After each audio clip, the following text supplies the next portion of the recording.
지난 2019년 한 동물단체의 대표가 직접 구조한 유기동물들을 불법 안락사시키면서 공분을 샀던 사건 기억하십니까?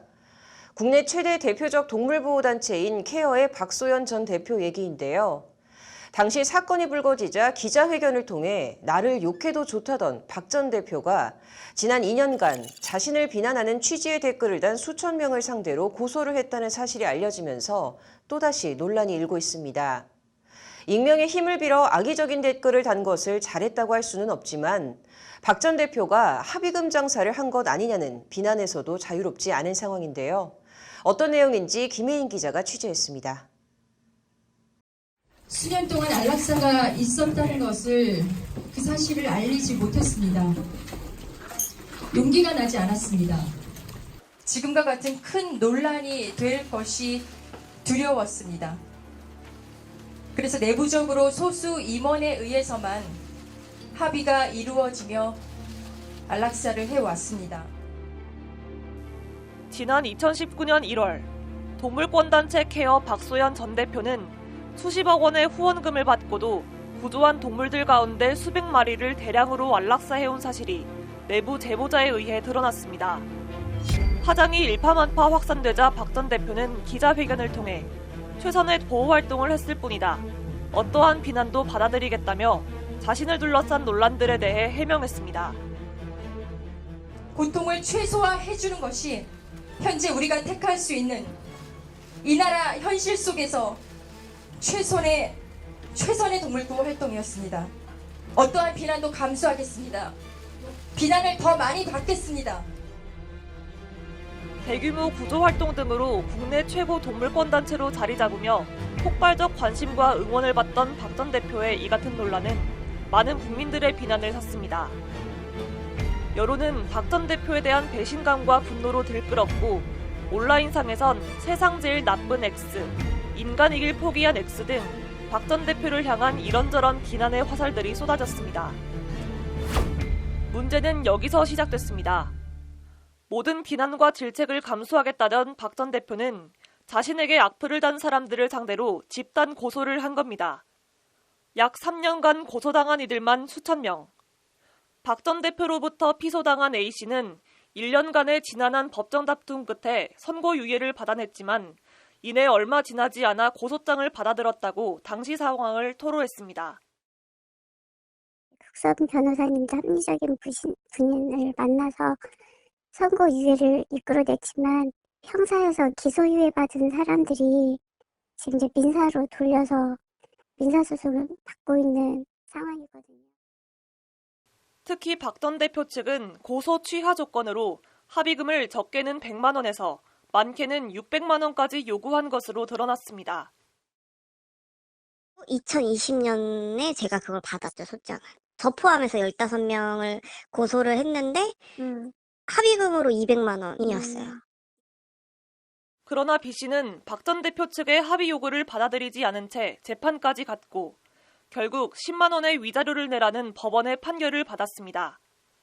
이는 박 전 대표 측이 요구했던 합의금의 20분의 1에 불과한 금액입니다.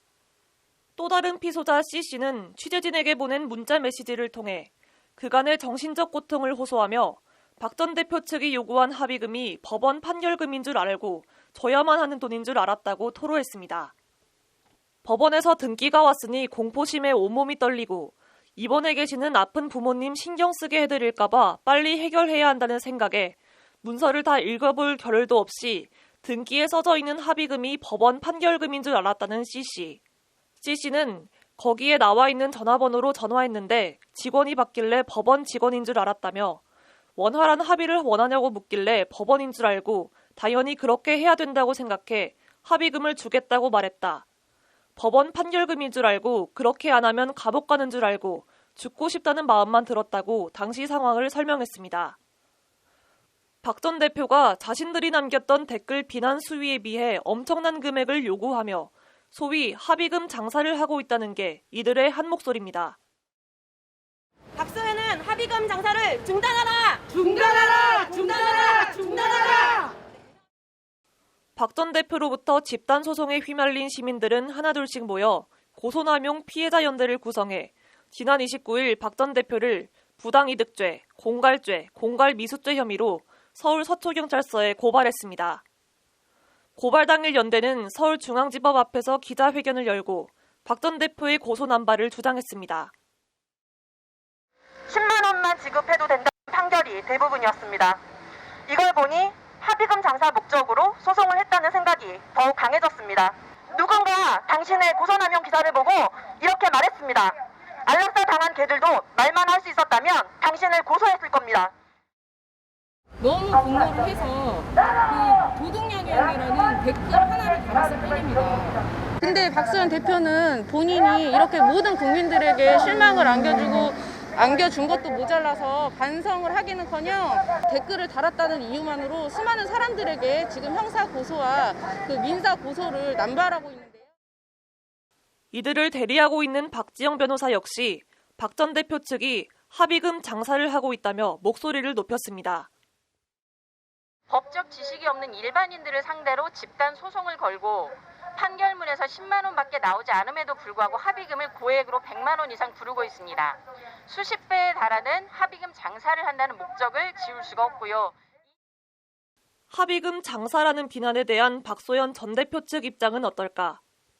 박 전 대표는 현재 미국에 머무르는 것으로 전해지는데 취재진이 수차례 연락을 시도했지만 전화를 받지 않았습니다.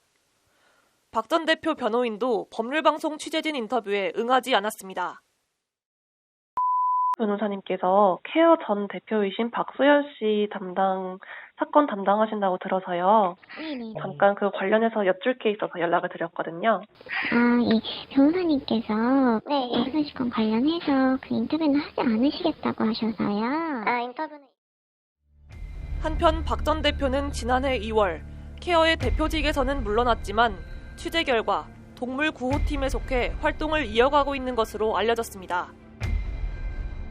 주인은 아직 포기하지 않았습니다. 개들을 포기하지 않았습니다. 왜냐하면 번식용으로 사용하거나 또는 식용으로 사용하거나 어쨌든 돈벌이가 되던 그런 개들이었기 때문에 최선의 보호 활동이었다. 천벌받아 마땅하다. 유기동물 불법 안락사에 대한 공분. 그 맞은편에선 쏟아지는 인신공격을 버티기 힘들다는 박 전 대표의 호소가 양립하고 있습니다. 지난 2019년 전국을 휩쓴 박소연 전 대표의 안락사 파문. 갈등의 불씨가 다시 되살아나는 모양새입니다. 법률방송 김혜인입니다.